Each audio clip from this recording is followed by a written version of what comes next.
Right, good evening, gentlemen.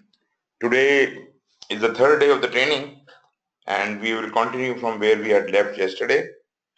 Yesterday we were discussing the definition of project management and we said that project management is the application of knowledge, skills, tools and techniques to project activities to meet the project requirements, and I defined it in a way that the knowledge, skills, tools and techniques specific to project management are only to be applied to those project activities which are within the scope of the work of your project and which will ultimately serve to meet the project objectives or the project requirements.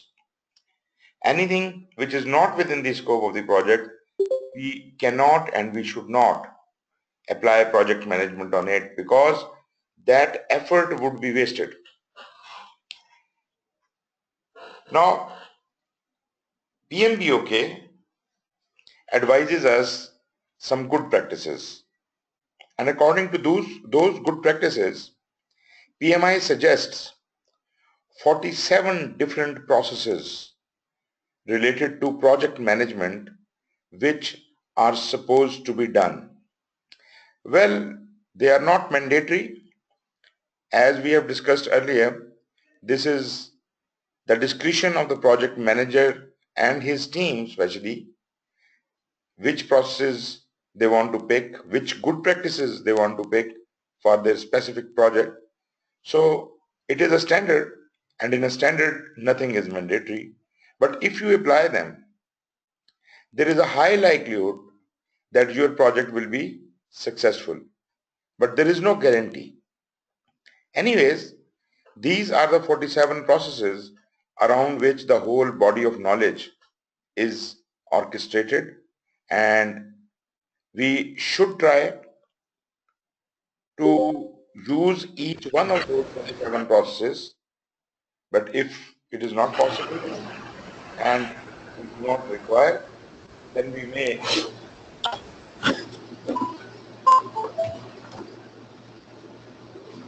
Muted.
Unmuted. Okay, I'm sorry. You could not hear me. I will come again. we discussed yesterday that we have the definition of project management as written on top. What I was discussing now was that we have got from PMI, from Project Management Body of Knowledge, we have got 47 processes suggested by PMI as good practices. So it is a good practice if we can use all of them, but this is your discretion of the project manager and the project management team, which processes suit you for your project. So these 47 processes are divided into 5 process groups. And those 5 process groups are the same 5 domains we studied earlier to be in the examination syllabus. These 5 process groups are initiation, planning, execution, monitoring and control, and close. So under these 5 process groups, we have got these 47 processes not evenly distributed, but unevenly distributed. This is based on the requirement. Like in initiation, we just have 2 processes. In closing also, we just have 2 processes. But in planning, which is the most extensive work to be done, we have got 24 processes. So we will know and we will understand in a while how many processes are there and what do they really do. Actually, third chapter deals with the processes and the process groups. But here we are just mentioning them, and later on we will talk more about them. These are the 5 process groups: planning, execution, monitoring and control, closing, and the very first one was initiation. Now, what do we do in these 5 process groups? Now, whatever I'm going to be talking now is not exactly the processes I'm going to describe. I'm just going to discuss what is done in initiation, what is done in planning, what do you do in execution, and so on and so forth. In a nutshell, we will discuss those, but please do not try to mold my talk into processes. Whatever points I would be showing you in initiation are actually not the processes. Generally, I'll be discussing what is to be done during the initiation of the project. In initiation of the project, as if you can refer to my earlier discussion when we were defining project, and there were many nice ideas coming from your side, and you did tell us what do you think about project, and I then mentioned that to look at project from a business point of view, from a business perspective, and try to relate it with your organizational objectives. Now, whomsoever is dealing with the feasibility of the project or the conduct of the project, whomsoever is dealing with the project must always be in alignment, he must always be confirming that the project is in alignment with the organizational objectives as well as the customer needs. Now, this is different from point to point when the project manager is not existing and project is, your organization has decided to do this project, then this alignment was checked during the feasibility study. Now, once this project has been decided that it will be done, then the top level executives will assign a senior executive as a project sponsor or the project director you call. Now, as soon as he takes on the responsibility, okay, Mohsin, you can't hear me. Okay, let me see. Okay, Mohsin, you can't hear me. Anybody who can hear me? Yes, we can hear you, sir. Okay. What is the problem with Mohsin? Yes, sir. Ji Mohsin, please, if you can hear me, please raise hand or speak.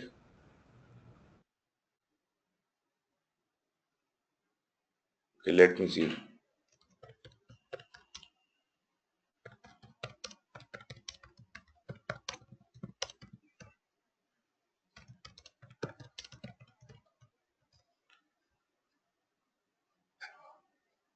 Right, Mohsin?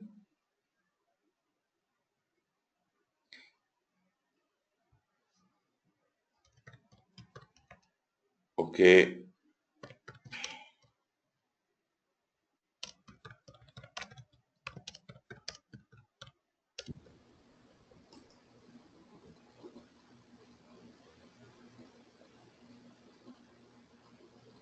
Okay, Mohsin, can you read this message? If you cannot hear us, because we all can hear each other, if you cannot hear us, then I have written a message. You may have to log out and then log in again. I'm recording. Rijo, I'm recording. All this which is happening here, it is being recorded. And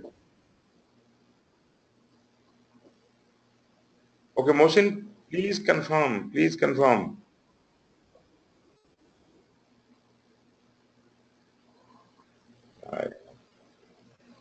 I've sent few messages to him. He's not responding anyways. I think we should continue, and he can even hear the recording later on. And let me put the mics off because there's noise at your end and that might be disturbing others. Okay. So what I was saying, the very first responsibility of anyone dealing with the project at the executive level or at the management level is to check the alignment of the project with the organizational objectives.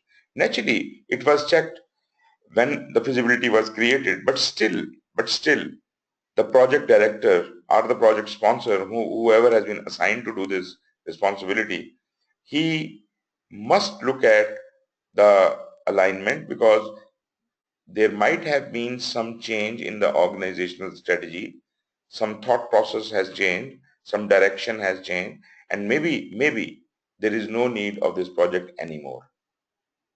That is very important to understand.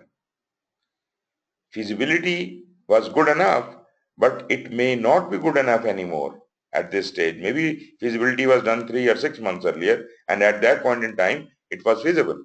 But right now, when we are trying to initiate the project, project director thinks that this project is no more valid. So you see, project director, when he gets on the project, he is the only person dealing with the project at that point in time. At that point in time, there is even not a project manager on board. So it is his responsibility to check the alignment of the project with the organizational objectives, check if the customer needs are also aligned with it, and then he also have to create some kind of a document ordering project manager to take on the reins of the project. We'll talk about that. But the very first point, I hope it is clear that project has been aligned with the organizational strategy or the objectives and the customer needs. Both of these things are necessary. If you are very well aligned with your organizational objectives, but you are not serving what the purpose wants, what the customer wants, you are not serving that purpose, then probably this project is of no use at all. Maybe my organization has a project which has been contracted out to us, and we have to say um, manufacture 200 computers out of it on specific requirements. There are specifications available with us, and we have to manufacture 200 computers. That is my project. But the customer has changed his mind. He does not need them anymore. Just because we have been awarded the contract, we are not going to do it before checking it with the customer. Customer needs must also remain aligned with the project. We just can't ignore it. You see, contracts can change. There is no problem. Even if our organizational objectives are not well, aligned, we can always go back and we can make changes, do some negotiation, make changes in the contract. If the customer needs are not aligned, we can do that again. But why should we be doing something which is either not satisfying the organizational objectives or the customer needs? We should not do it. Similarly, when the project manager is ordered by the project sponsor or the project director to start the project, again project manager then becomes responsible for the same alignment. He will look at this alignment from his own knowledge and his own angle. And this is not only he will be doing in the very beginning of the project, he will keep doing this throughout the life of the project. Till the project ends, he will try to keep the project aligned with the organizational objectives as well as with the customer needs.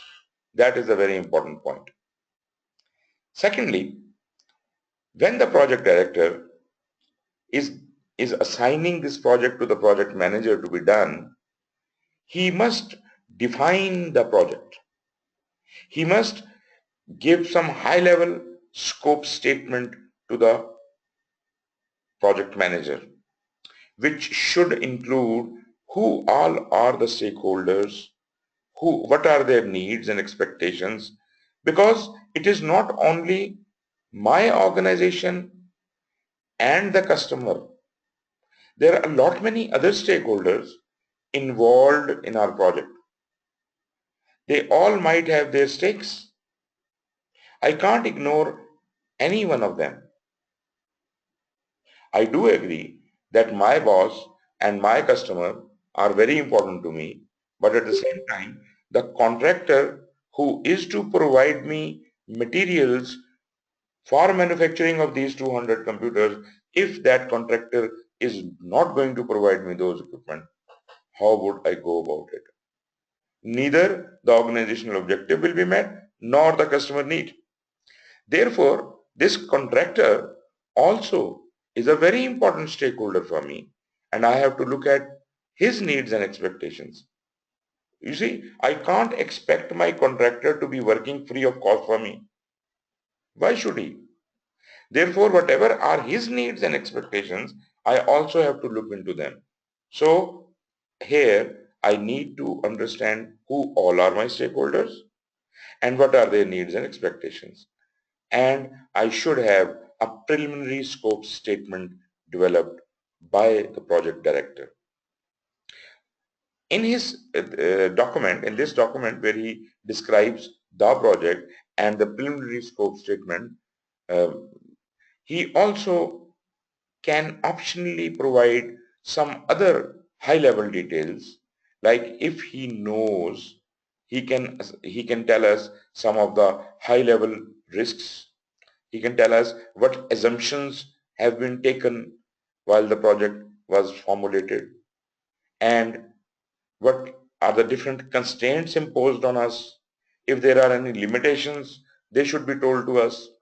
So, but you see, they cannot be detailed risks or detailed assumptions or constraints or limitations. They have to be very high level.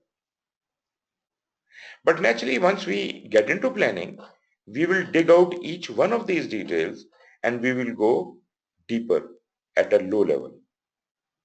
But right now, when the job is being assigned to the project manager, high level risks, assumptions, constraints, limitations, all these information might be provided to the project manager. As I said earlier, stakeholders, all the possible stakeholders must be identified and their needs must be understood. This is something we need to do in initiation of the project.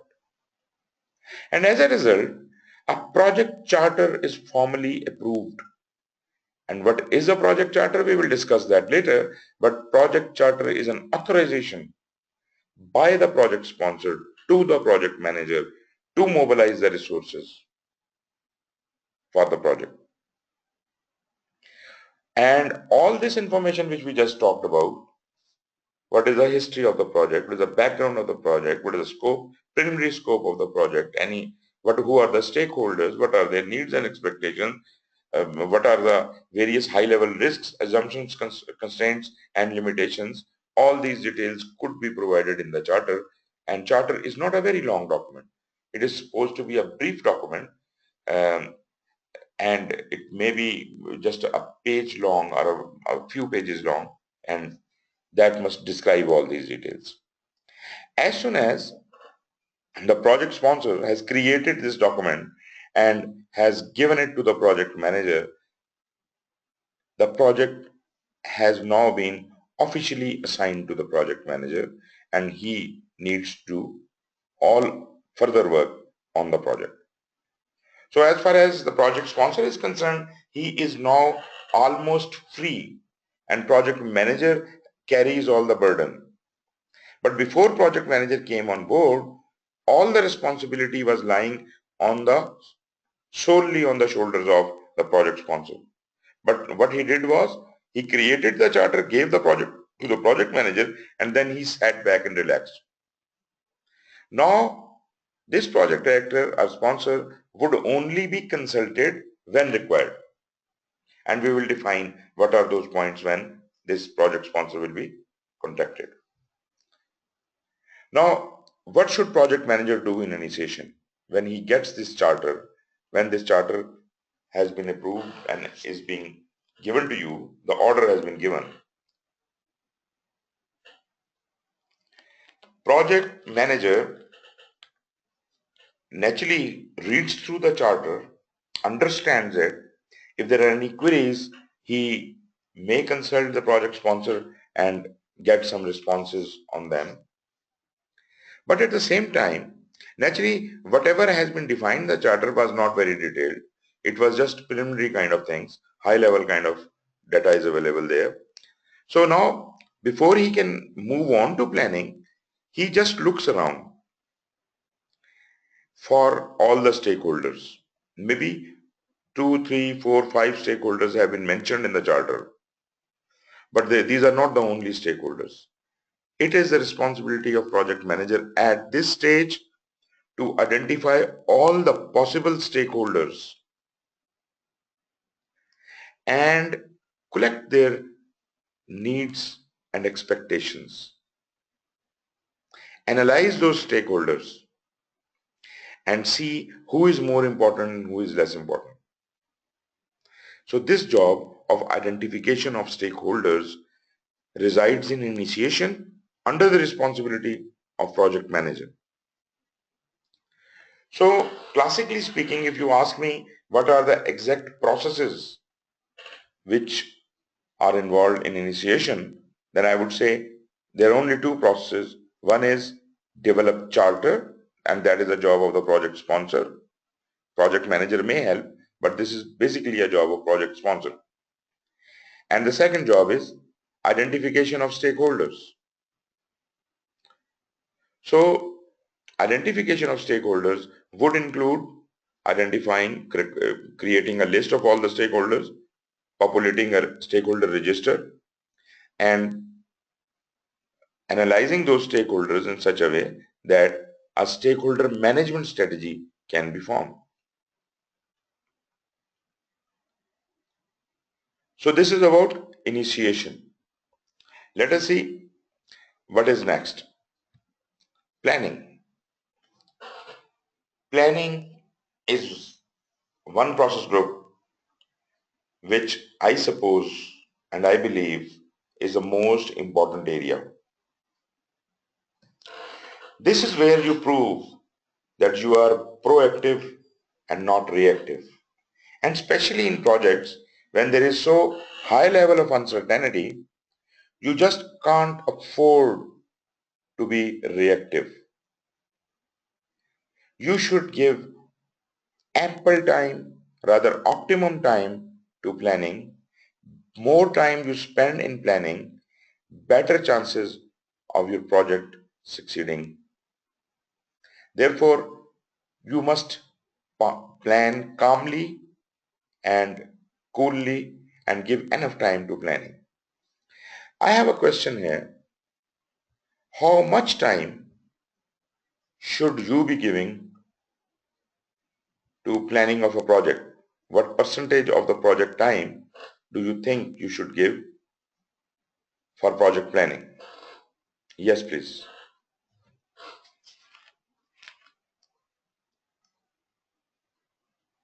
Sir, my question in fact would be, where is the time defined? Is it defined in initiation of the project? No, no, no. Time is not defined in initiation. Well, there might be some constraint defined that this project must be done before December this year. That is a constraint or a limitation. But as such, the time has not been given. That will be calculated only when we have done the planning. So we don't know the time, but I'm just asking you because we are entering into the planning phase. I just want to know how much time do you want to spend in planning. If assume the whole time of the project is 100, how much time do you want to spend in planning? That was my question. Sir, I would say at least 50%. 30 to 50%, okay. Anyone else? Sir, it depends on the project, because I was going through a video where you mentioned the Nadra project, Yeah. where you guys spent two years on it. So it depends on the project, I guess. If it's huge project, ample amount of time should be, spent on proper planning to avoid as much as, problems you can. Exactly, exactly. Um, anyone else? What are your suggestions? Yeah, I would think we would need to put around 10 to 15% for the initial planning, and obviously throughout the project we would have to review the plan. So I haven't considered that time. But the Okay, initial would be 10 to 15%. wonderful, wonderful. Anyone? If you can just give your name in the beginning because I don't know who is speaking. So please give your name in the beginning of when you talk. Yes, Yeah, anyone this was else? Riju who spoke right now. Yes, right, right. So Rijo and Asad have spoken, or Mohsen has spoken. Okay, Yes, sir. okay. Mohsen, what is your opinion?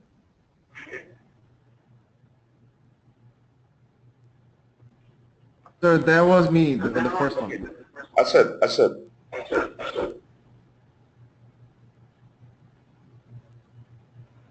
Yes, Asad. Okay, he's not attentive. Rizwan, Yes, sir. ji. Yes, sir. I already talked about it. Should be around 30%, 25 to 30% time should be allotted to the planning. Okay, wonderful.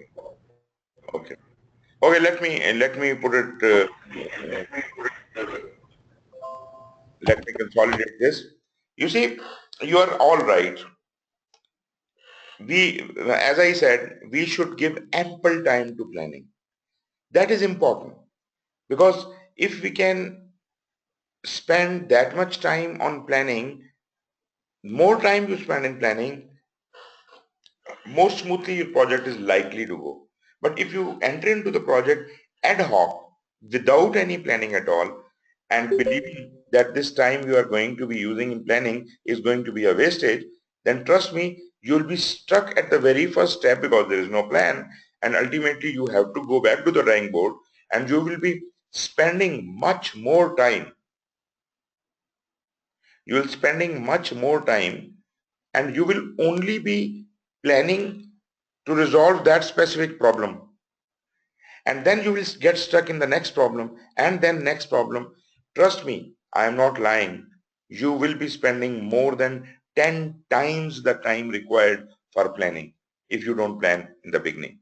You will be planning ultimately, but you will be spending 10 times more time, and you will never be sure that your project is ever going to succeed. This is a warning sign. This is really a warning sign. People do not understand it. People simply assume that the time spent in planning is going to be a wastage, and ultimately they don't give due weightage to this approach, and they become reactive. They just jump into the execution of the project without having enough planning or without even doing any planning at all sometimes, which is a killer combination, which probably will never ever get you successful in your projects. So we have to be doing planning in such a detail, again, as someone said, as required by the project. It may differ from project to project, but generally we do understand that we need to be very thorough in planning. Now there is another angle to that. Do not plan as much that you get into paralysis by analysis. If you do a lot of analysis, a lot of planning, you will be paralyzed in planning, and you will always keep doing planning and never getting into execution. We don't want that to happen to you. So this is your judgment. It's not the project manager's judgment. It is the judgment of the project manager and his team. They always work together. Project manager is not an autocrat. He doesn't take decisions for the team. He should not. They should jointly take decisions. It is more of a case of servant leadership rather than an autocracy. So it is the responsibility of the project manager and his team to decide how much planning they need to do. But generally speaking, 40 to 60% time should be spent in planning, and that includes the planning cycles occurring throughout the life of the project also. Because although I do understand out of this 40 to 60%, the major bulk will be planned in the beginning, but then you will have to planning certain things as and when you face problems in your execution. There is no remedy. It is not possible that you will never face a problem in your project. You will always face a problem in your project, no matter how detailed the planning was. But the number of problems will be very, very high if the planning is poor. So do well, do some detailed planning, and then you can keep improving your plan down the road. Then in planning, we have got a number of specialization areas which all have to be planned in equal detail. We just can't ignore any one of those. And usually we do ignore many of those. Let me just name those 10 specialized areas which we call here the knowledge areas. We have got scope management, schedule management, cost management, quality management, human resource management, risk management, procurement management, communication management, stakeholder management, and to top it all, to integrate it all, is the integration management. So each one of these areas have to be thoroughly planned during planning. Therefore, you will have a management plan for each one of these items, these areas. At least one management plan will be created for each one of these knowledge areas. And that's exactly what is listed here. Project scope must be agreed, project schedule must be approved, cost budget must be approved, project teams must be identified with their roles and responsibilities. You see, this is HR we are talking about. Then communication activities. You see, we plan everything and we don't plan communication. We don't know who will report to whom and how the reports will be communicated. whether we can communicate verbally or not, and what kind of report and what frequency these reports will be done. No matter how good your project plan is, if there is no communication plan, you cannot effectively communicate, and communication is the key to everything. Quality management, a very important area. You have to plan that. Risks, you have to plan. And then you have to integrate it all together. All of these knowledge areas you have planned in such thorough detail have to be properly integrated as if there is no jagged edges. All the knowledge areas must be able to accommodate each other.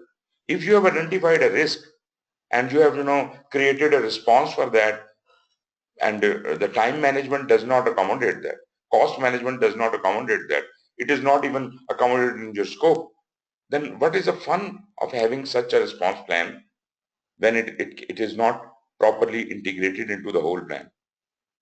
And the whole plan is called the project management plan, which is with the plan of the knowledge area of integration.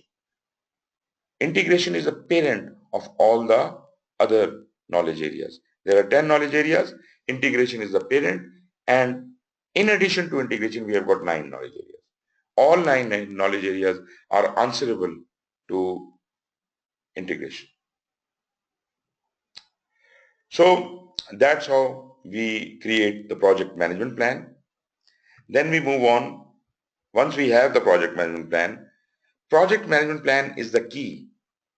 Normally, when we do not plan well, we tend to do things ad hoc during execution.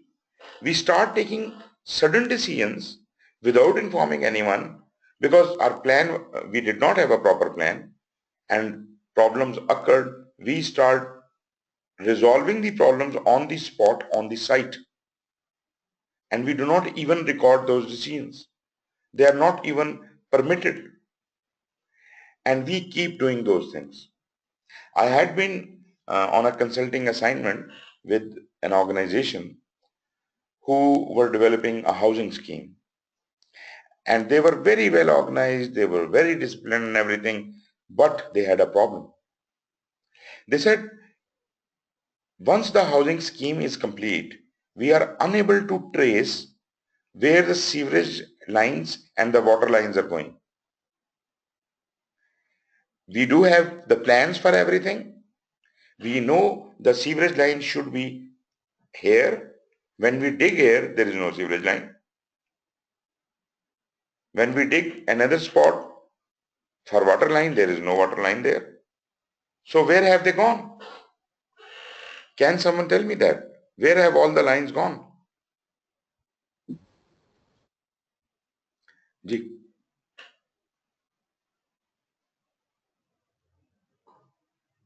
Open to you, Ji.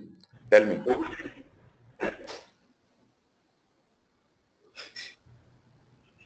I'm assuming that the communication between the multiple teams who were working on the site was poor, so there was no integrated. Right. Different teams were working differently. Okay. Okay. Let me put off the. Can you all unmute your mics, because there is a lot of noise. If only the person who is speaking can unmute it and talk. Okay, done? Okay, yes.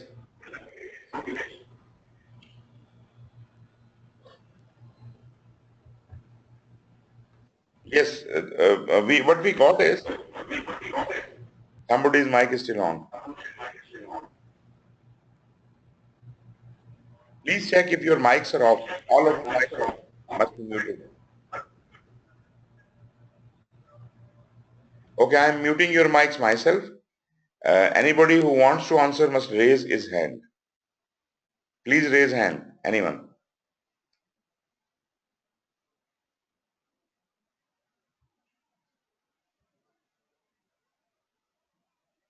Right?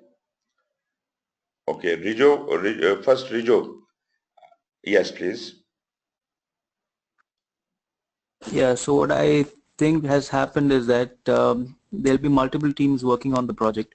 Okay. So maybe there was no effective communication. So maybe one team was working in isolation, and that could be the reason that the pipes maybe were laid in a different spot than what was initially planned. Right. So you got the joke. The pipes were not laid where they should have been laid. Right. So that was the problem. That's right. And are we supposed to change anything which is not in the plan? It was already in the plan where the pipes have to be laid. Who changed the location of the pipes and why? Gee, anyone? Raise hand. Gee, Mohsin. Gee, Mohsin. Sir, I'm not really sure, but again, one example from your one of the recordings where you were telling that everything was planned like on, I guess, MS Project, Okay. but the things were not properly connected. Right. So they kind of missed something in between. Agreed. Okay, but we are going to assume that planning was perfect. We did everything very fine. We did a thorough planning. We gave enough time to planning, and we knew how to do MS project or everything. Everything is properly integrated. What are we supposed to be doing in execution? We are supposed to be following the project management plan in situ. Exactly as it is written in the project management plan, the steps written in the project management plan have to be exactly followed in execution. You have no, power at all to change anything, nothing at all. The person who is executing the project has no authority whatsoever to change anything from the plan. Do you agree with me?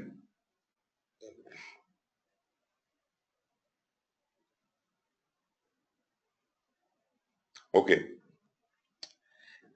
All others? I'm giving some very, executive kind of statements, and you may feel it is not really right. How can it be possible that nobody can change anything in execution? We do, all the time we do, right? So, once we have created a project management plan, actually what we have done is we have created a method, we have created a mechanism, we have created a schedule to follow. And we are supposed to follow that religiously and exactly. Well, I do understand that projects are uncertain by nature and we will get stuck somewhere during execution because something we did not cater in planning, and that is not the fault of planning. At that point in time when I was planning, only that much information was available to me, and I did honestly, to the best of my knowledge, I planned those things in that way. But now a new uncertainty has revealed, a new risk has occurred, and I may learn something out of it. Still, I am not supposed to change anything on my own. Execution, people working in execution have absolutely no powers to change anything, even if they can't do nothing. So what should they do at this stage? If there is something which cannot be applied according to the plan. Yes, please. Mohsin. Sir, escalation. Right, very good. You have come up with a very nice idea. Can you explain what the escalation means?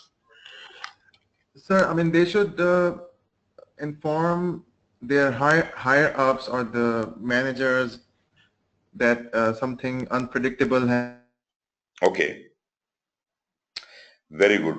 You see, the yes, yes. project management team or the project manager can alter or redevise the plan. Right. Now this issue escalation and problem escalation, these are the mechanisms found in organizations This is not specifically a part of project management, but it is used in project management. You see, what we do is, whenever there is a problem which we can't fix ourselves within our sphere of responsibility, we can't take certain decisions, we don't have permission to take certain decisions, then we escalate the issue to the next higher level, and that next higher level have more powers than us. Then probably he can fix the problem. If he can't, he will move it a level up, and that's how the problem will be resolved at some level. Or if it cannot be resolved at the highest level, then it will be tagged as an organizational issue or a problem. And then they may hire consultants, and they may do a lot many other things. You see, this we do in operations also. There must be a mechanism within the project to escalate the problems. If something is not happening according to the plan, then I must have a mechanism, because I know projects are uncertain. I know this is going to happen. But I have planned in my project management plan for these kind of environments and circumstances. So within the project management plan, we have a change management plan that describes, if there is a change, how to address that change, how to create a change request, to whom this change request must be given, what actions that person will take, and ultimately who will approve or reject that change request, and how the person sitting in execution would know what the decision is and now what he should be doing. Meaning what? That the project management plan may be amended in light of that change. If duly approved, the project management plan may be amended, and execution may be told that this is your new plan, and now for all future work you have to follow this amended plan. And don't be worried that this will take a lot of time, because execution and monitoring and control are happening simultaneously. As soon as the problem rises in execution, immediately it is sent to monitoring and control as a change request, and monitoring and control promptly takes actions, amends plans, and informs execution, and execution can move on. But one thing is certain, execution itself has no powers whatsoever to change anything. So the example which I have quoted, what was the problem there? Problem was they were working ad hoc. They did not have a proper plan. Yes, they were given the drawings where the sewerage and water lines have to be planned, but they faced some problem. There was a blockade. They could not have continued that water line on that axis, and the contractor himself decided to turn it right and bend it from there to somewhere else, and from there the design was changed. There are ways in construction engineering to handle these issues. When the drawings are made, they are called to be designs.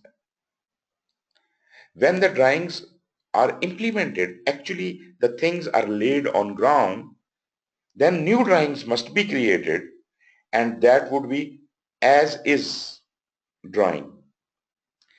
The to be drawing and as is drawings might be different, and the decision to change something would come from the change request, plan amended, design amended, and whatever has been approved, only that must be constructed that way and ultimately updated into the drawings and designs and the plans. Now if you want to consult that as is drawing, you will always find your pipelines exactly where they are laid. Am I clear on that?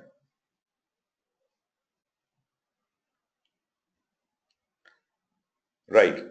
So when we are executing, I have made it very clear to you that in execution you are not supposed to be, taking a lot of initiative and doing things like that. We simply do what is written in the project management plan. You see, as standard operating procedure is to operations, project management plan is to the project. in your organization, in your normal operations, you are strictly abiding by the standing operating procedure. You cannot, because if you cannot defy that, because if you do, then you are punishable. You can be thrown out of the organization. It is a punishable offense if you are not following the standing instructions. Now, what are the standing instructions here? Organizations may have long-term standing instructions, but every project is different. Every project will create its own instructions in its project management. Project management plan is the standing instruction for the project, and this is exactly to be followed. And if it is not followed, this is offensive. Within the project is an offense. So the procedure for doing something is to go through the proper change control process. So in execution, when we will execute the project management plan, the project scope will be automatically achieved. The stakeholder expectations would be fulfilled and they will be managed. We will get in touch with the stakeholder and keep him informed what we are doing. Human resource will also be managed. People will be hired, people will be laid off and all that, and work will be done. Quality will be managed, like, quality of the work, because in execution, we don't have any deliverables. Whenever there is a deliverable, that goes to monitoring and control for checking. So at this stage in execution, we can only look at the quality of the process, not the product. So here we only do quality assurance, because quality assurance deals with the quality of the process or the work. And naturally, materials will be resourced. All the resources will be used. Could be human resource or other kinds of resources. They will be used. So the things will happen in execution. You have to follow the project management plan. If there is a change, you have to move the proper change control mechanism, and through that, the things will change, plans will change, and you will be intimate. This is what you are supposed to be doing in execution. Now, what is done in monitoring and control? Please do not think that these things, these process groups are happening in a sequence. There is no sequence here. It looks like that they are in a sequence, but there is no sequence. As I said, monitoring and control is operational, is working while the execution is going on. And if you look at it more deeply, you will find there is a lot of overlap in all of the process groups. When the project is being initiated, you have also already started planning something, and when you are planning, maybe initiation is going on. Maybe when you are planning, some part of execution is already there, and when you are executing, monitoring and control is going on with you, and maybe you have finished a part of the project, closing is also started right in the middle of execution. So all of these 5 process groups are not a sequence at all. Anyways, the responsibility. Okay, Sarfraz, what do you want to say, please? Ji, Sarfraz.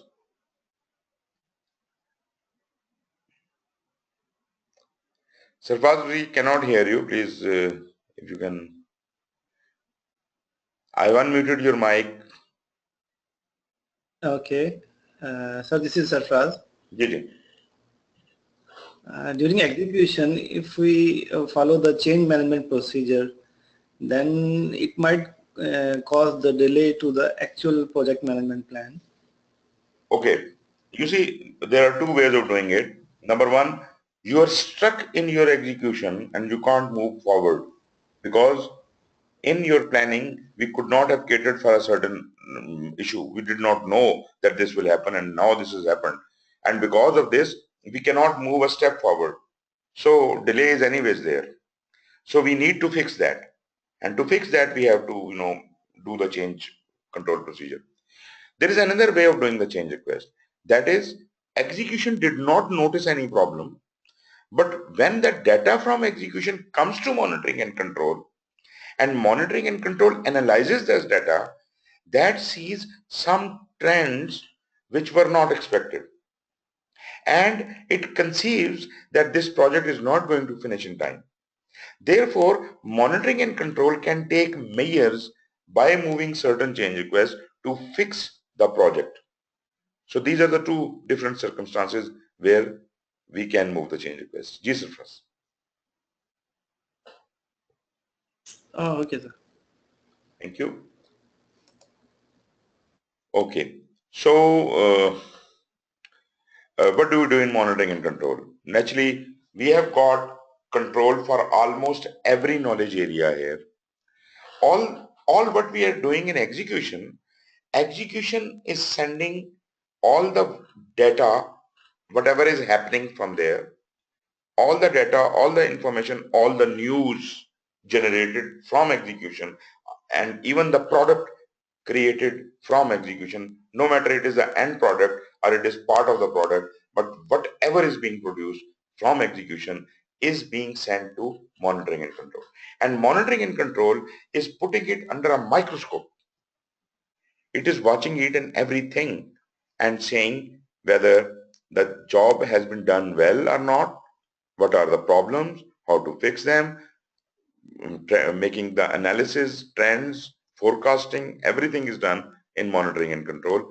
And also the product is thoroughly checked for the first time in monitoring and control, because product did not exist in execution. In execution, if we are looking at something, that was the process, the work, how well somebody is working, only that could be seen. The product is not the subject of execution. Product is released only to the monitoring and control, and the tools to measure the product, to check the product in whatever capacity is to be done by the monitoring and control. So all the knowledge areas, the scope will be checked for, okay, in monitoring and control, we see two things about the project. One is how well the project is being done. And the number two thing is how well is the product created. Is it okay or not? Now the project being done is the work. We are checking the process, how well the process has gone.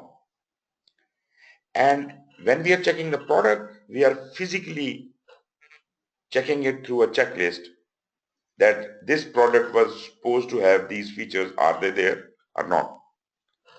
There are 11 processes in monitoring and control. And trust me, there are only two processes which look at the deliverable. Rest, all the processes are actually looking at the work which has been done in execution, analyzing that work. And these controls are from every knowledge area. The scope control is looking at the work done, how much does it meet the scope criteria. Time management, time control, schedule control. Schedule control is responsible for seeing whether the job has been done in time or not. And if not, how to fix time. It analyzes, forecasts, analyzes the trends and everything. Similarly, cost does the same from the cost point of view, HR from the HR point of view, communication from the communication point of view. Naturally, maybe communication have to change their mechanism of reporting or something. So all the knowledge areas actually have their controls in monitoring and control. And all of them analyzes the data coming from execution. And in light of that analysis and forecast, they may suggest certain change requests which may be approved or rejected or whatever, the same procedure which we discussed earlier. Integration is the control everywhere, you see. Integration is the boss in initiation, in planning, in execution, and even in monitoring and control. And the process of getting the change request approved or rejected is one of the processes of integration. So all the change requests are sent to that process, and that process gets them approved or rejected from the sponsor or the project board or whomsoever. But the responsibility lies with that process which is called integrated change control. integrated change control is the name of the process which deals with all the change requests. So that's how monitoring and control works, but we will discuss it in more detail. Sarfraz, do you want to say something again?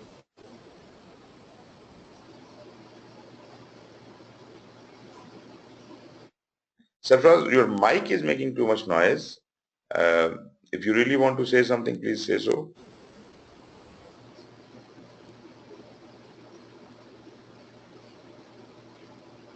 Nothing? Okay. I am muting your mic. Okay. After monitoring and control, and what is happening in monitoring and control is this is the headquarter where all the change requests are coming, integrated change control process. The process I named it, integrated change control. If a change request is coming from execution is coming here. If a change request is coming from any other control, that is also coming here. And all the decisions about the process are taken here. So if there is something wrong, if there is a change in the plan, we will have to go back to execution and we have to fix that. And that would again come down with the new reports. Till the time the job is done according to the satisfaction and of the customer, that all the requirements of the stakeholders are met, we cannot get out of this loop of monitoring and control, planning and execution. We will do the monitoring and control, there will be a change request, we will replan, we will send it back to the execution, and then it will again come back to monitoring and control. And this cycle will go on and on until and unless all the job has been done to the satisfaction and all the products have been created according to the specifications. So when that is all done, only then this cycle is broken and we can move on to the closing of the project, and that means that all the work has been done and all the products have been checked, accepted. That means we have no more to do anything. Therefore, we move on to the closing of the project, and in closing we ensure that all the work has been done, that all the deliverables have been delivered, they are ready to be delivered, because closing is actually responsible for handing over that deliverable to the customer. All the subcontracts have been closed properly, and after having delivered the deliverable, it registers all the new lessons learned and submits them to the organization, and the project is considered closed. Meaning what? No more human resource, all must have gone before the project is closed. No more bank accounts, no more assets. Everything should go back to the organization. Project must have zero liability, zero manpower, zero funding, everything done and closed. That is called closing of the project. This is generally the definition of all the 5 process groups which I just discussed with you. Any questions so far?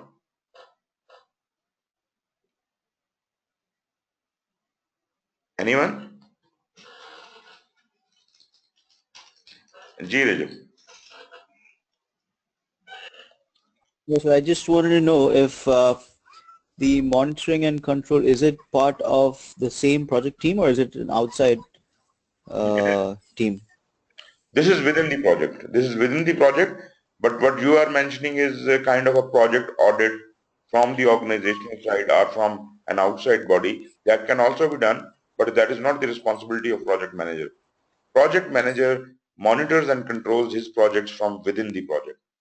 If somebody else wants to look at the project and have some assurances, then they will have some auditing team coming in.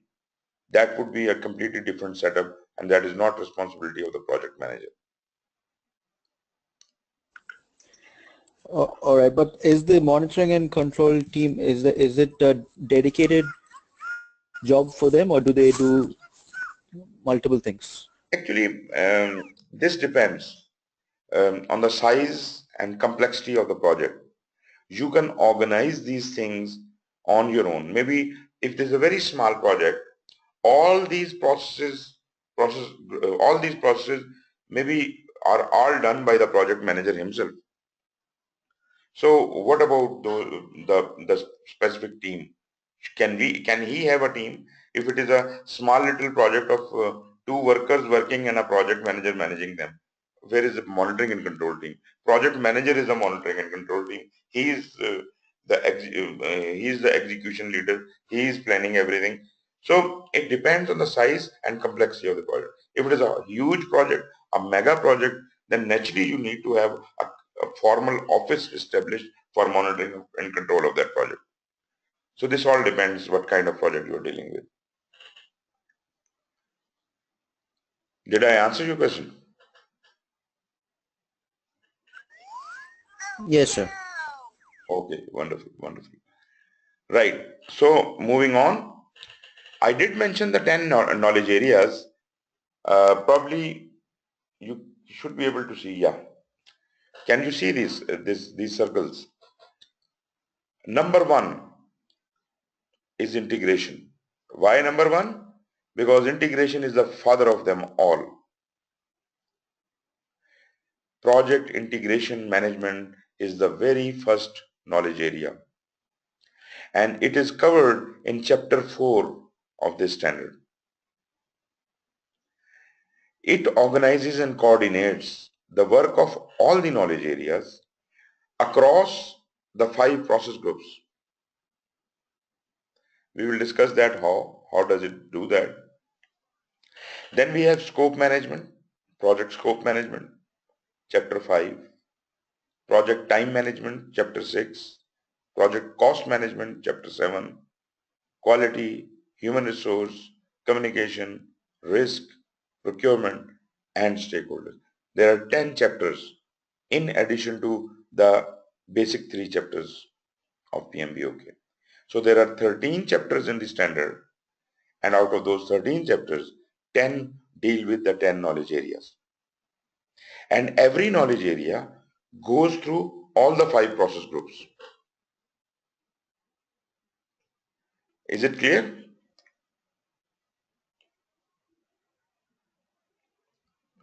Generally speaking, when you are managing a project, generally speaking, I'm not specifically talking about the 10 knowledge areas and the 5 process groups. I'm saying, generally speaking, when you are trying to do a project, what do you think? What is the requirement of the project? That is the first question comes to your mind. What to do? Why to do? And whatever, when you identify what to do, then you see, okay, what are the specific requirements? Naturally, that would come from the needs and expectations of the customer and other stakeholders. Naturally, that must be catered. Only then you can identify the proper requirements. But naturally, when you have the requirements, only then you can move ahead in your planning. Then we address those various needs, concerns, and expectations of the stakeholders as the project is planned and carried out. Then we execute it. When we plan it, then we execute it, setting up, maintaining, and carrying out communications among stakeholders that are active, effective, and collaborative in nature. We want that effective communication should happen. Only people should talk to each other when they're supposed to be talking to each other. They should not be, cross-talking, wasting time of others. So the communication should be crisp and very effective, as if we can do project in the optimal manner. We should also be able to manage all our stakeholders very effectively. You see, we did identify our stakeholders in the beginning, right in initiation. We did analyze them. We did collect their needs and expectations.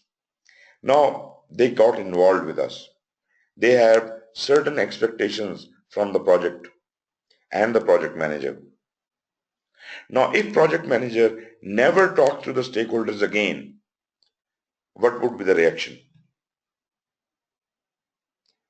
Stakeholders would get angry. They would be dissatisfied. So, project manager has to continually hold hands of all the stakeholders. He has to, manage them in such a way. Rather, I would say you don't manage the stakeholders, you manage the needs of the stakeholders. So you have to manage their needs in such a way that they should always remain satisfied. They should always remain engaged with the project. So even when you are executing, you are having proper communication going on with the stakeholders, letting them know what is happening and getting them involved in the project work wherever and whenever required, giving them presentations of what is happening and how it is happening. This is what you are doing in execution to keep the stakeholders engaged, keep them on board. And once you are in monitoring and control, you involve them in the decision-making process, change request and all that. So the important stakeholders may be part of the project board who actually decide on the change requests. I don't say all the stakeholders should be involved there. Naturally, we can't have all the stakeholders in the project board, but the key stakeholders will definitely be there. So at that stage, we have to control the stakeholder engagement also. So we monitor and control the stakeholders at that stage, but during the execution, we engage them. And naturally, after that, once we close down, we register the lessons learned and we do the debrief of all the stakeholders and they should go satisfied. During the project, we have to have a number of limitations and constraints.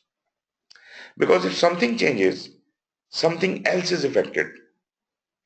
Previously, it was thought that there are only three things which could affect each other. And people used to call them scope, time and cost. They were considered as triple constraints. Or some people in their books have written iron triangle. Now the concept has changed.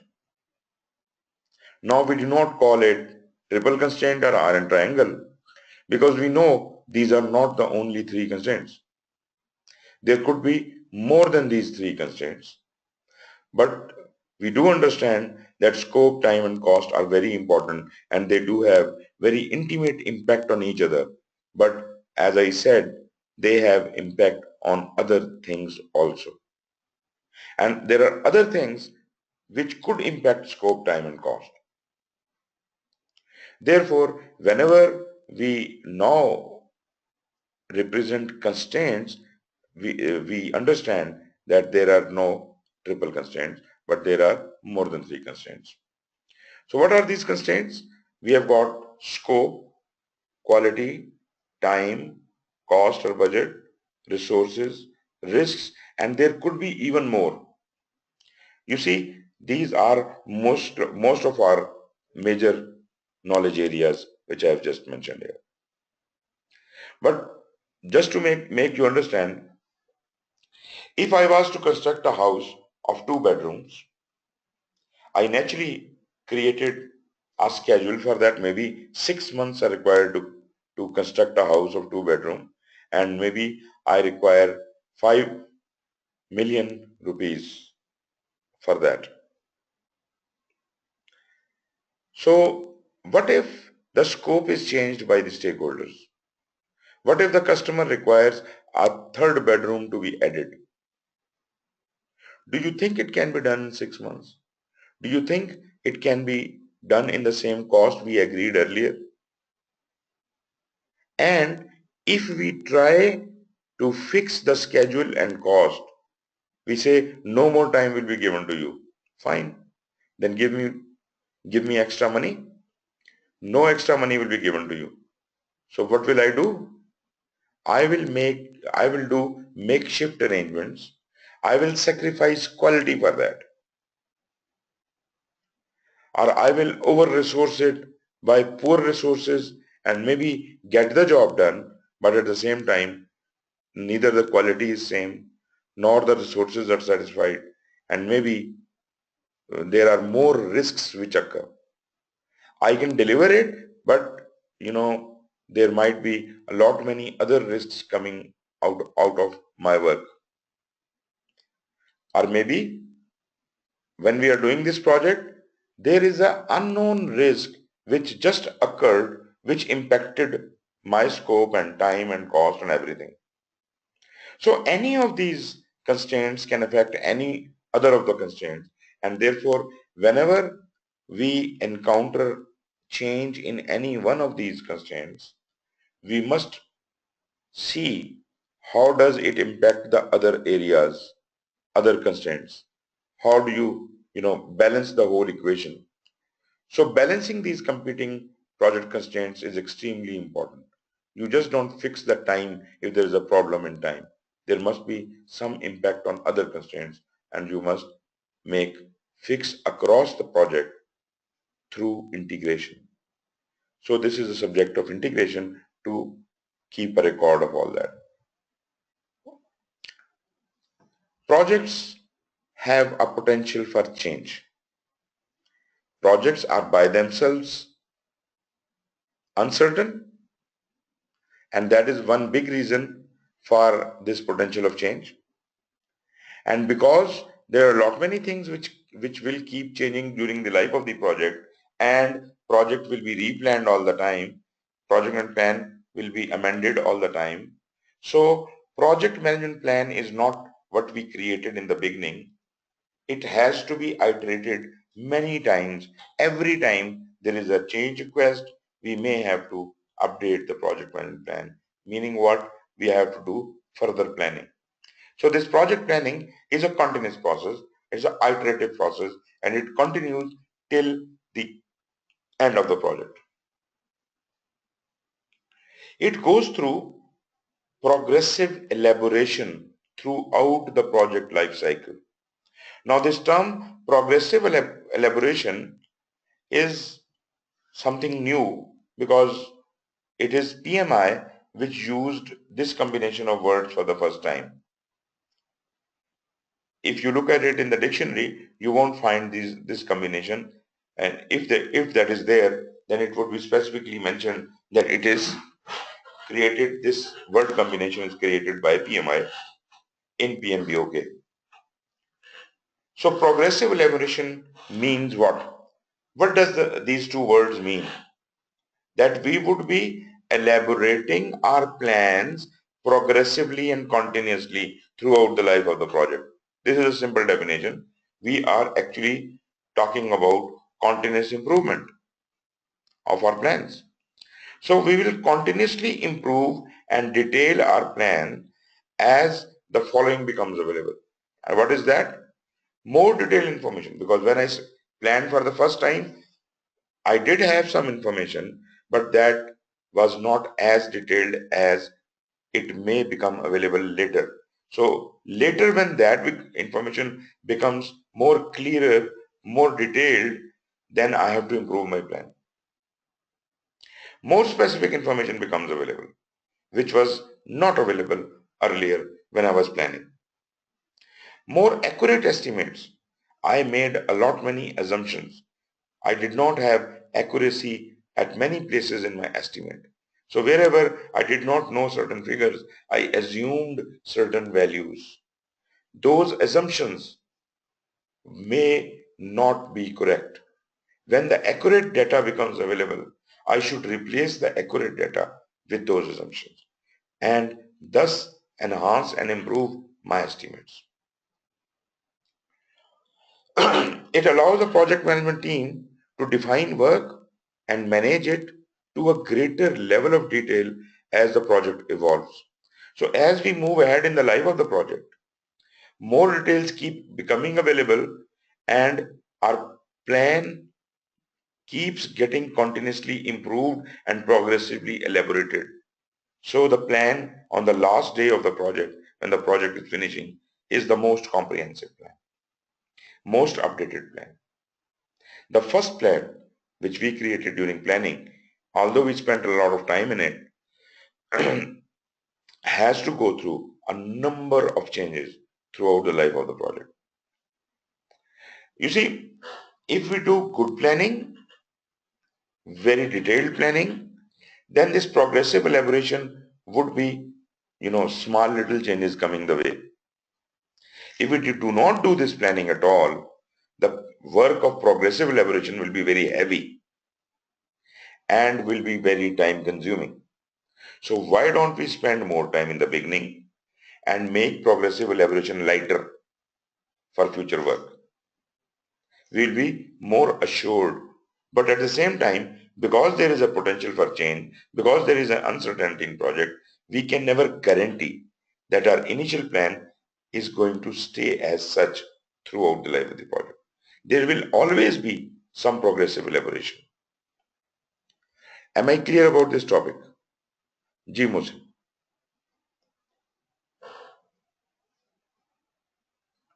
Sir, I am a bit confused because sometimes, as Riju, said before as well, or you replied, like it depends on the scale of project. Right. Like if it's a small project, the project manager would be doing everything. Mm-hmm. So, like for example, if the project is not like small, I am a bit confused. Like, what actually the project manager would be doing? Like, for example, this is a general question. Number one. Mm-hmm. Number two is like, for example, once the project has started, like after the planning is done, I suppose the project manager would be doing like initial planning. Mm-hmm. But in some cases there are planning engineers or planning managers as well. Mm-hmm. Okay, once the project has started, which role the project manager would be, or which process project manager would be like really doing, like control or integration? Because as you said, those are the main the aspects of a project once it has started. You see, So manager would really be doing. project manager is a person who is in charge of the project.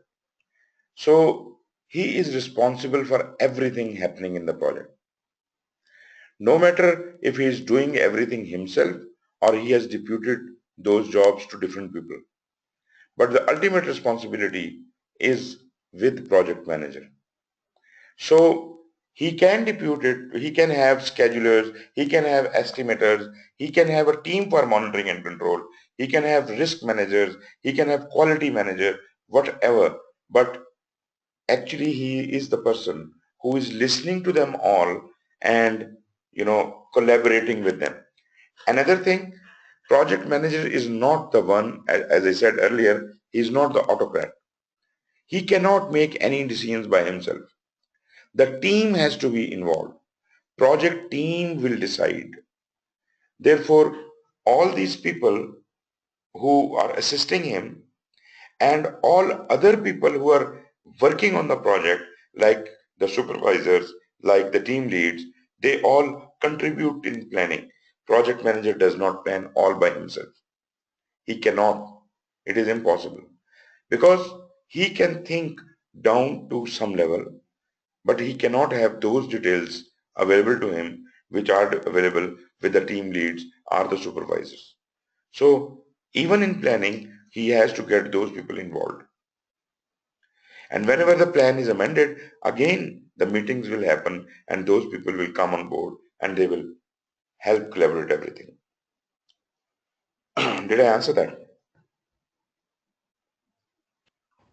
Yes, sir. One more thing still, like from the perspective of like processes, he's interested or he would be more looking after the integration, as you said, because that is the main process which is collaborating or communicating with everything. Yes. Okay. Of course. Naturally, everything, he has to have an eye that everything is properly being integrated. So he has to have an eye on that, and naturally he will ensure that happens. And when you will study the integration process group, you would know how he does that. So after having studied all the 10 knowledge areas, you will have a complete grasp on things, how project manager deals with everything. But again, I would say the responsibility is with the project manager. He just can't say it. Okay, sir. Thank you.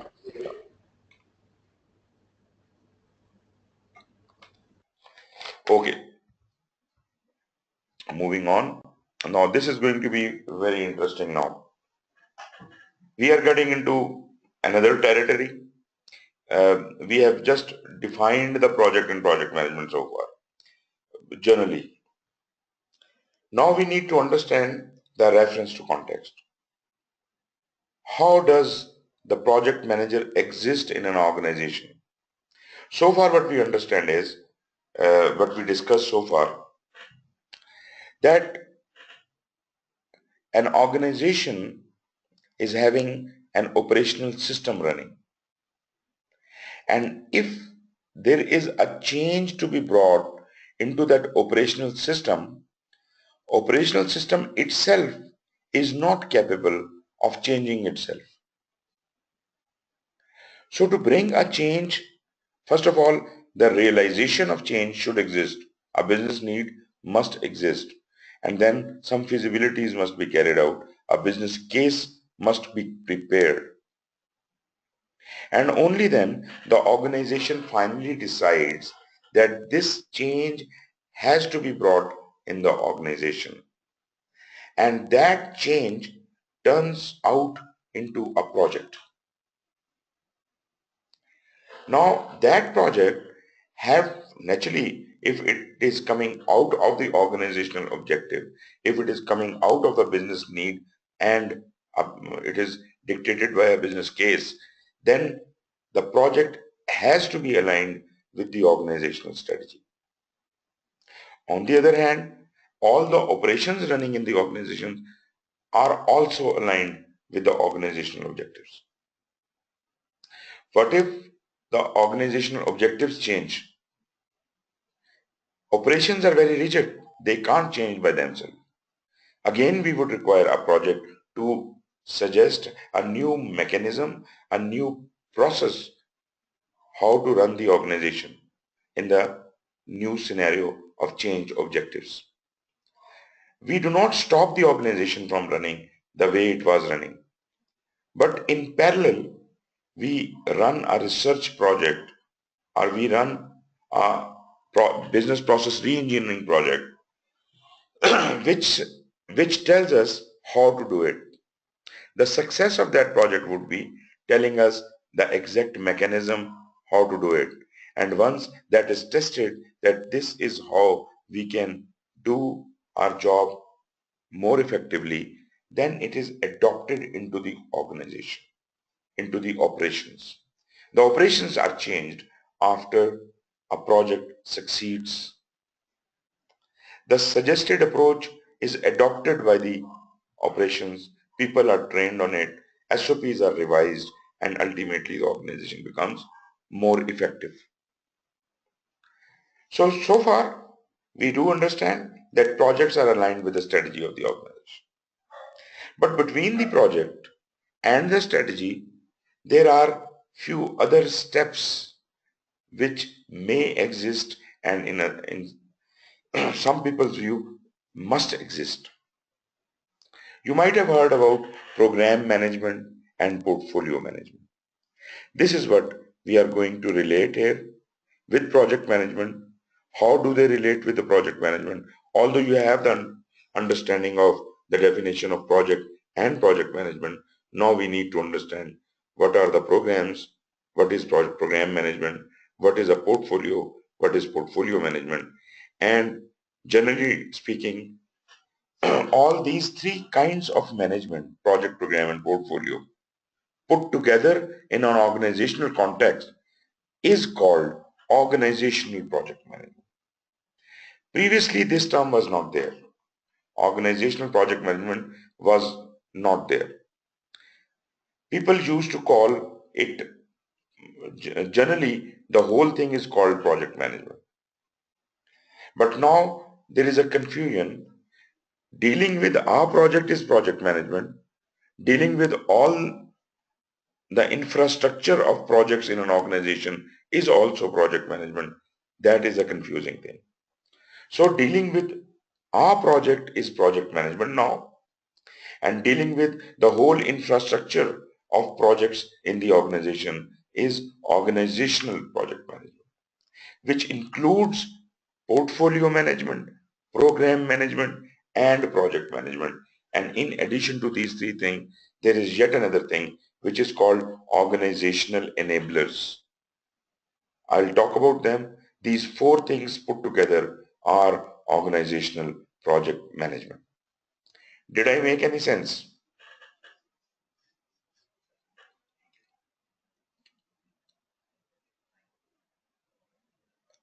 Any comments? Sir, Mohsin here. Is it going to be only when there is a change required, or like there's something You see, different going to happen? Because we know from the definition that it should be temporary. it is temporary. Change is always temporary. Change is always temporary. When there is a change, there will be a project. Okay, sir, but because you said about the operations, so but operations are continuous, so that's why. Operations are continuous, but operations, okay, let me give you another example. What happens? I have a factory. I created this factory after a lot of deliberation, state-of-the-art equipment, best employees, everything state-of-the-art.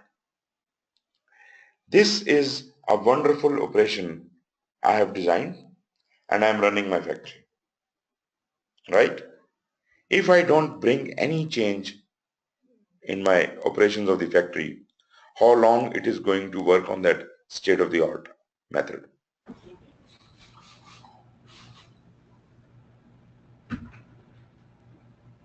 Yes, please. Okay, sir. Yes. Like Yes. like continuous improvement, sir. How will that happen? Yes, sir. Obviously, with the like change management, but the only thing, the term was confusing. Like as you said, the organizational project management. Yeah. Organizational project management is a wider term which encompasses all, all the change in the organization. Whether it is through the portfolios, programs, projects, individual projects, or organizational enablers, this all is encompassed in the organizational project management. Maybe, when we move ahead, you will be able to understand it even better. So let me move on, and we'll fix this thing. Okay, so in this chapter, we are going to be, in this section, we are going to talk about the program management, portfolio management, projects and strategic planning, and also a bit about the PMO, Project Management Office. First, let us understand, as I said before, Organizational Project Management, OPM, is a strategy execution framework. So this is something strategic from the organizational point of view.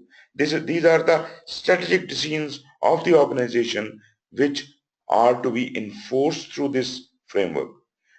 So whenever there is a change in direction of the organization, that strategy has to be imposed through a framework, and that framework should include some knowledge and actions in project management, in program management, in portfolio management, and the fourth item is organizational enabling practices, or we simply call them organizational enablers. I will explain these a little bit later, but just enumerate these things in your mind: project management, program management, portfolio management, and organizational enablers. All the practices of these 4 areas will help you to consistently and predictably deliver organizational strategy, producing better performance, better results, and a sustainable competitive advantage. If somehow we can execute this framework, then we will have a consistent, what you call it, a consistent development, continuous improvement in the organization. We will never go down. We will always rise up. Consistently, we will be following the path to progress.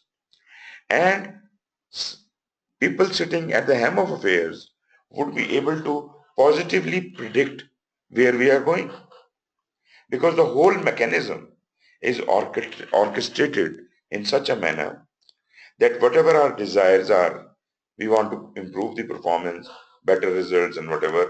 So those desires are being consistently and predictively watched and followed and monitored by the top level executives. So top level executives want their strategies to come into effect through this framework of OPM. Now, projects, programs, and portfolios do not normally exist in every organization. Only those organizations which are mature enough, which know and understand this whole philosophy of strategic change and strategic, continuous improvement, only they will understand the use of portfolios and use of programs. Again, the very small organizations or even big organizations with no formal education on strategy would probably not be able to distinguish between programs, portfolios, and projects. So generally speaking, you will find that in certain organizations, they use the word program sometimes for projects, sometimes they call it portfolio. So all these 3 terms are being used interchangeably most of the time, which is not correct. Moreover, you have to have an understanding of your organizational strategies and priorities, because they are the ones who govern this framework to work. And you must have your organization's strategic plan, because that is the plan which we are actually following through this OPM.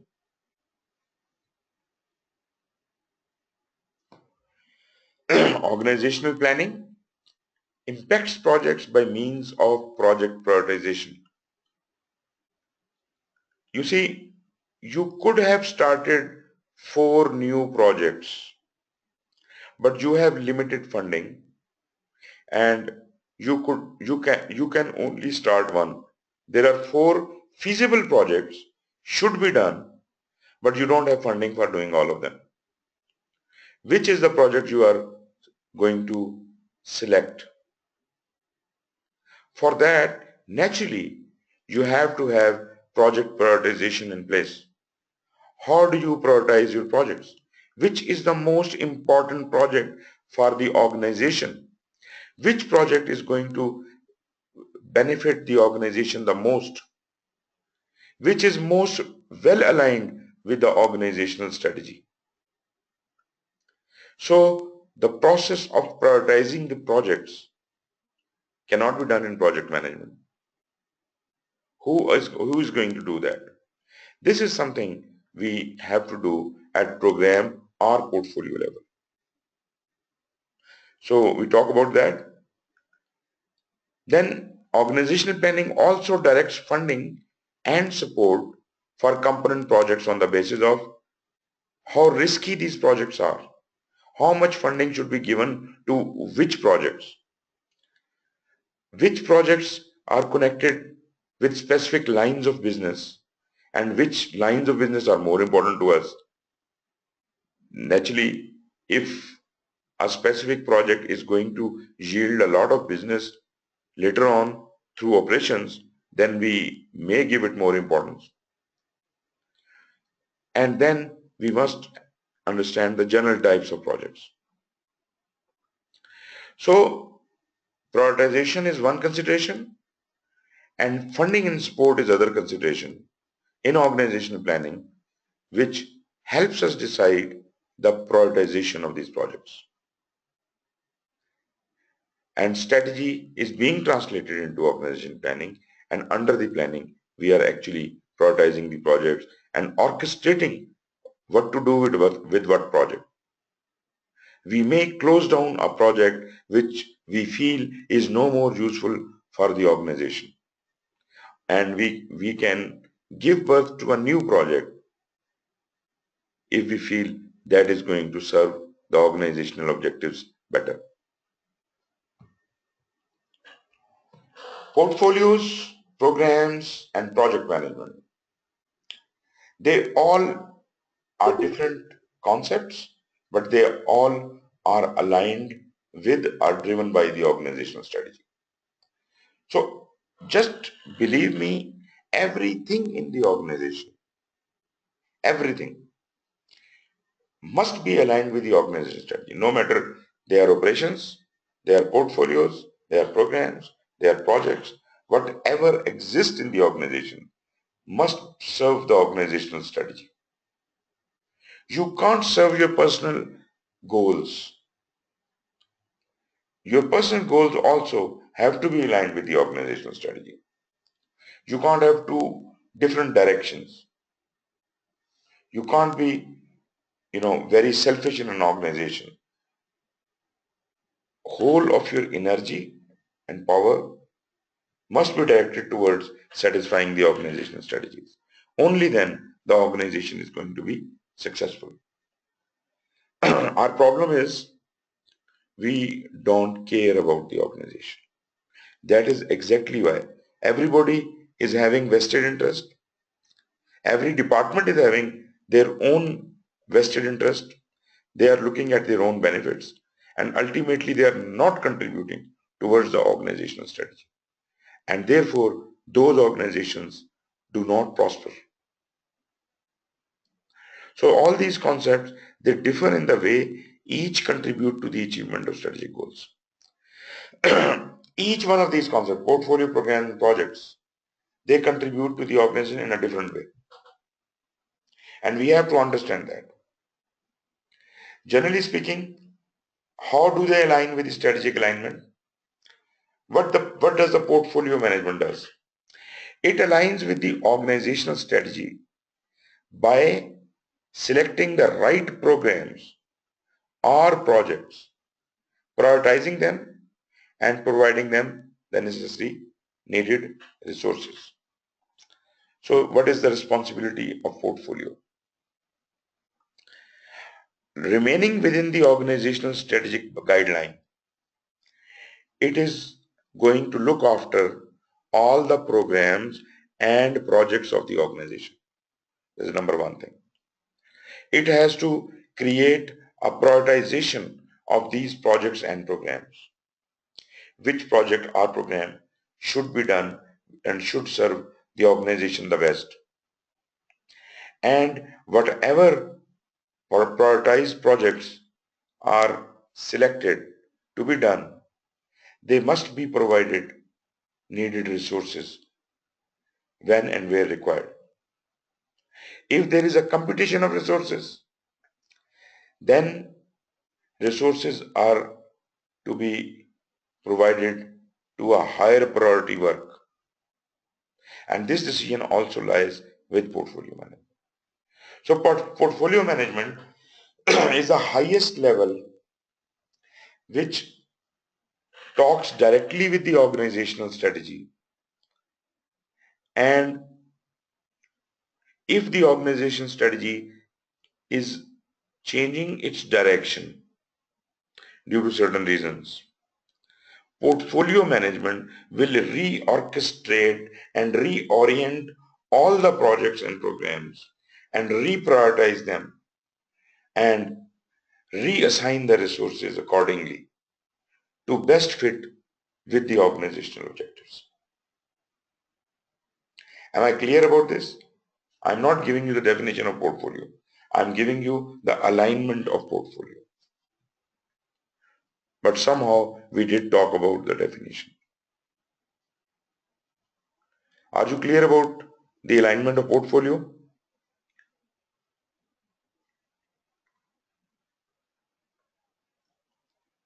Okay, good. Now let's see how programs they align with the organizational strategy. Program is something which has got more than one project. And these projects are called components. And these projects are not the only components. There are some other components other than projects also included in program. So program management harmonizes its projects and program components and control their interdependencies in order to realize specified benefits. So what we learn out of it is program is not working towards a deliverable. Number one, program is a larger thing, and that larger thing has got more than one project, and those projects have some certain interdependencies amongst themselves. So that means these are related projects.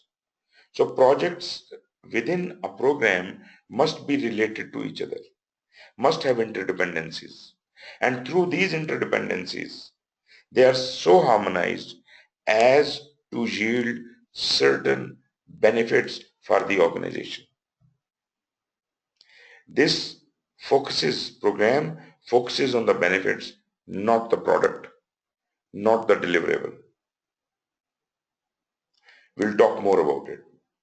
But generally speaking, do you understand what the program management does? Are we okay with it? Good. As far as the project management is concerned, we already talked a lot about it.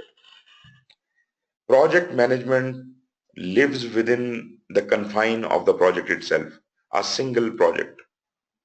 So this is not multiple projects. This is a single project. So project management develops and implements plans to achieve specific scope that is driven by the objectives of the program or portfolio and it is subjected to. That means the project could be part of a program, project could be part of a portfolio, or it could be independent. So if it is answerable to the program or the portfolio, the objectives of the project are aligned with that program or portfolio. And ultimately, through that program or portfolio to the organizational strategy. So projects are also aligned with organizational strategy. And another thing about projects is they deliver deliverables or the product. They do not deliver benefits. Projects do not deliver benefits. Right. We will use this information we just shared in subsequently. But let's see how the overall OPM, organizational project management, how this whole framework aligns with the strategy.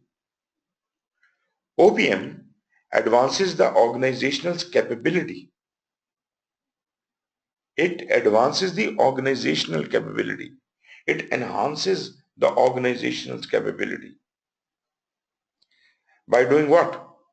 By linking these projects, programs, and portfolios, all these three kinds of management principles with along with organizational enablers. Enabler, you just take that as a glue which puts project, program and portfolio management together. These are those rules and policies and procedures are those factors which binds the project, program and portfolio management together. So these are organizational enablers which serve as a glue to the project, program and portfolio management.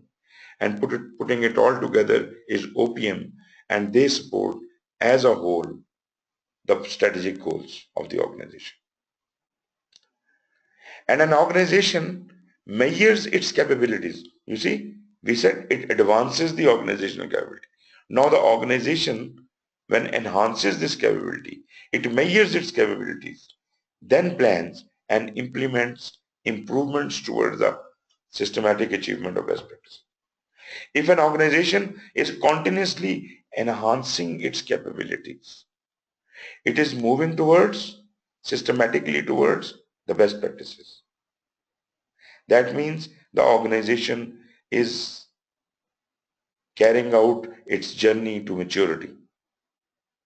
So this framework is instrumental in pushing the organization forward, in enhancing and advancing its capabilities towards the best practices through projects, programs, and portfolios. Am I clear about this here? I think I should stop here because it's almost time. And I would like to ask you if whatever we have covered so far today, if that is properly understood. You see, my problem is if you don't speak, I don't know. And if you say yes, I will take it as yes. So if you have any problems, speak up now, or maybe next time we meet, you can come up with more questions. Sir, this is Mohsen here. I have understood this thing like OPM. It kind of seems like project under project. Yeah, we will discuss that.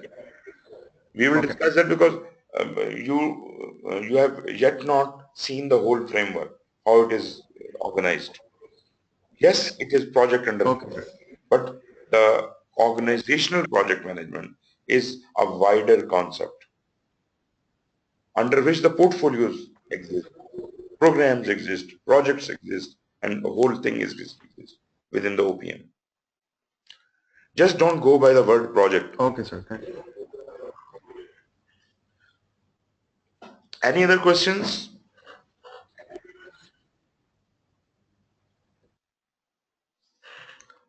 Riju, anything from you? No, sir, I'm good actually. Maybe I'll just need to go through, but I think it's fine. I've understood the basic information. Right. Asad, you are fine?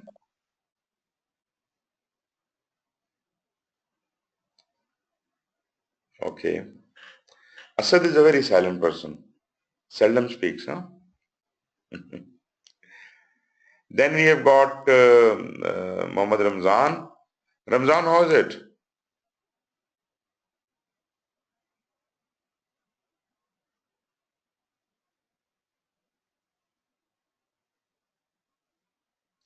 Ramzan, can you hear me? Yes, sir. Can you hear me? जी जी बिल्कुल. Anything you want to? So I have got the basic concept, but I will go through today's video tomorrow morning in my office also.